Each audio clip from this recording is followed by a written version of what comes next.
Benjamin. I come from Germany, but I grew up in Portugal. So it was quite an amazing story how I came to be part of this.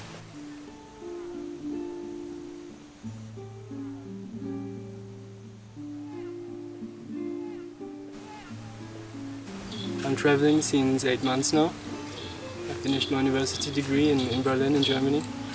First I traveled 4 months in India, and since 4 months now I'm living and working in an intentional community in Brazil. And I was actually going to work there till the end of September. Just one day I woke up and I knew I had to go to Colombia.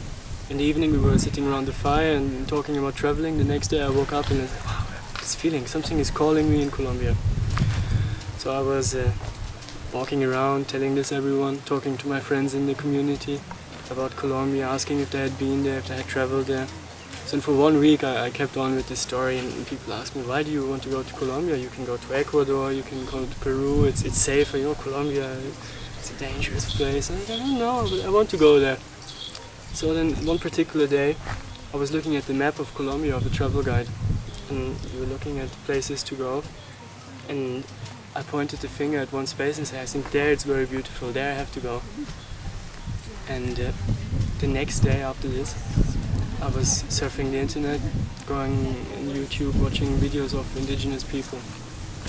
And there I saw the YouTube video of this event, and ended up finding out that exactly the place where I pointed my finger the day before was Valledupar, was the place of this event where it's held.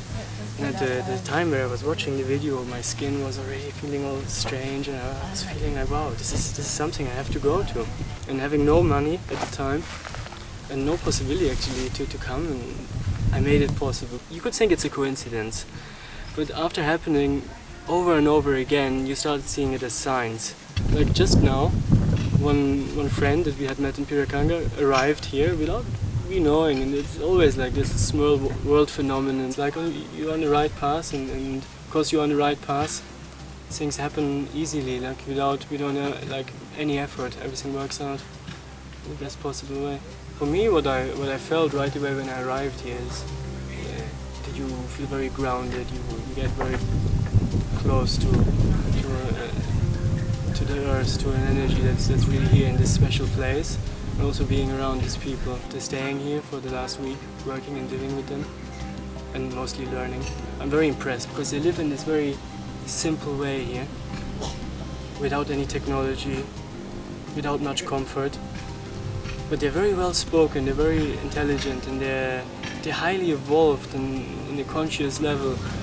And you really see that they don't want this, they don't want to go into the cities. I mean, what they have been telling us here, they had cities before. There's this Ciudad Perdida in the jungle, which was one of their cities where they have lived in big cities before, but they say it's terrorism. Cities is the wrong way because you lose the connection to nature. And this is what's so impressive with them. They're highly evolved on the spiritual level, they're connected to the nature, and this is what they're teaching their children. They pick out the leaders and they teach them, and in order also to keep their traditions and to keep the spiritual way of living in balance with Mother Earth. This is what I've seen here. It was really impressive. So I felt very, very, very rooted here in this place. Working here has been a blessing. A lot of the things that people will talk about, many people already know because they have been doing work in one field or another. But to hear it from people that are actually living it is the big difference. Because the people, they're truly living in balance with the earth and self-sufficient. And this is the special part by this, because many spiritual teachers may be teaching something, but they're not living it. But these people, what they're teaching, they're living it 100%. They walk, they talk. My parents gave me a very special name. I'm called Benjamin Hopi Summer. Throughout my whole life I was very interested in all kinds of indigenous series or books, or because of this special name. And when I told my mom about this meeting that I was going here, and I didn't know how I was going here, that I didn't have any money but I had to come, she told me for the first time also about the reason they gave me this name. because they have this legend in the Hopi prophecies.